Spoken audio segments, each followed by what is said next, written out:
दोस्तों जब भी बात होती है रेप केसेस की, बलात्कार जैसे जो केसेस होते हैं, जैसे कि हम अक्सर कोर्ट में देखते हैं, जो मामले चल रहे हैं या मामलों में जो सुनवाई हो रही है या फिर बेल पर सुनवाई होती है, कई सारे मामले या कहें ज्यादातर मामले वो होते हैं जिसमें लड़का और लड़की रिलेशन में थे,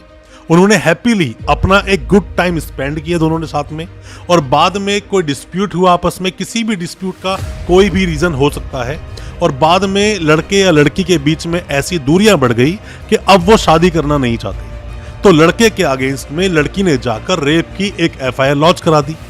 और यहाँ पर भी कई बार पुलिस वाले भी इतना ध्यान नहीं रख पाते, या फिर ये कहें कि उन्हें इतनी अवेयरनेस नहीं है कि वो लोग सीधा 376 में एफआईआर दर्ज भी कर लेते हैं, और वो इस एस्पेक्ट को देखते ही नहीं कि दोनों के बीच में कैसा रिलेशन था, हैप्पीली दोनों ने काफी अच्छा टाइम स्पेंड किया है, कंसेंट का मामला है। अब किन मामलों में राजीनामा हो सकता है, कब आप एफआईआर क्वैश करा सकते हैं, क्योंकि अगर मामला कंसेंट का है तो ये एफआईआर क्वैश भी हो सकती है, क्योंकि मामले बहुत सारे झूठे भी आते हैं। झूठे मामले दोस्तों कई हैं, लोग कई बार अपनी रंजिश निकालने के लिए भी आप पर केस कर देते हैं। अब आप 375 को अगर आप पढ़ते हैं आईपीसी को, तो आईपीसी में कुछ चीजें बताई गई हैं कि कब कब इन चीजों को आप रेप नहीं मानोगे। जैसे सबसे पहली चीज बात आती है अगेंस्ट हर विल, लड़की की इच्छा ही नहीं है, लड़की ने आपको इच्छा से आपको स्वीकार नहीं किया और आपके बीच में फिजिकल रिलेशन स्टैब्लिश हुए, और अगर लड़की की इच्छा थी, मैं उल्टा चलता हूं साथ में इसके, क्योंकि हम बात कर रहे हैं कब वो रेप काउंट नहीं होगा। बात आती है अगेंस्ट हर विल, पर अगर विथ हर विल, अगर उसकी विल थी आपके साथ में फिजिकल होने की, तो ये रेप की श्रेणी में दोस्तों नहीं आएगा। अगेंस्ट हर विल है तो ही रेप माना जाएगा। दूसरी बात आप समझ लीजिए, सेकंड में लिखा हुआ है विदाउट हर कंसेंट, लड़की अगर आपको कंसेंट नहीं देती है, फोर्सफुली आप रिलेशन लड़की से बनाते हो, तो ऐसे मामलों में वो रेप कहलाएगा। और अगर लड़की ने पूरा आपको कंसेंट दिया, दोस्तों कंसेंट पहले कुछ इन चीजों से भी माना जाता था कि लड़की के शरीर पर अगर कोई खरोच तक का निशान अगर वहां पर नहीं है तो कंसेंट मान लिया जाए, या फिर खरोच अगर आई है तो कंसेंट नहीं था, तो यहाँ पर कंसेंट अगर लड़की ने दिया है तो ये रेप में नहीं आएगा। अब दोस्तों तीसरी बात में आती है कि किसी भी लड़की का कंसेंट अगर लड़के ने लिया, उसको डरा धमका कर, या उसको जान से मार देगा या उसको हर्ट कर देगा, मतलब कोई भी चीज मारपीट साथ में हो सकती है, और किसी भी तरह के डर में लेकर कंसेंट अगर लिया गया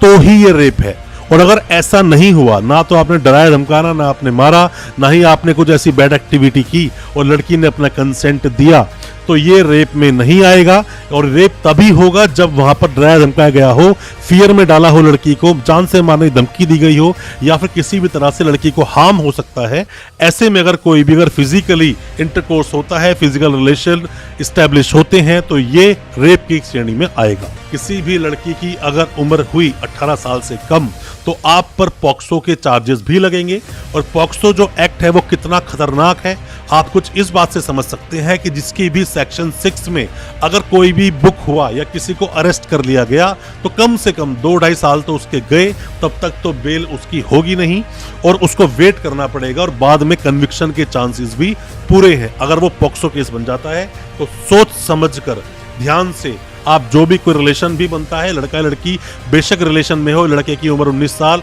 लड़की की उम्र अगर 17.5 साल, तो भी आप पर वो केस दर्ज होगा। पॉक्सो के तहत सेक्शंस लगाए जाएंगे और 376 भी आप पर लगाया जाएगा। तो इस चीज को अच्छे से आप जान लें। अब दोस्तों हम 7वें पॉइंट की बात कर लेते हैं कि कभी भी कोई भी लड़की when she is unable to communicate consent, जब लड़की कम्युनिकेट नहीं कर पा रही, कंसेंट अपना नहीं दे पा रही है और आपने उसे कंसेंट मान लिया,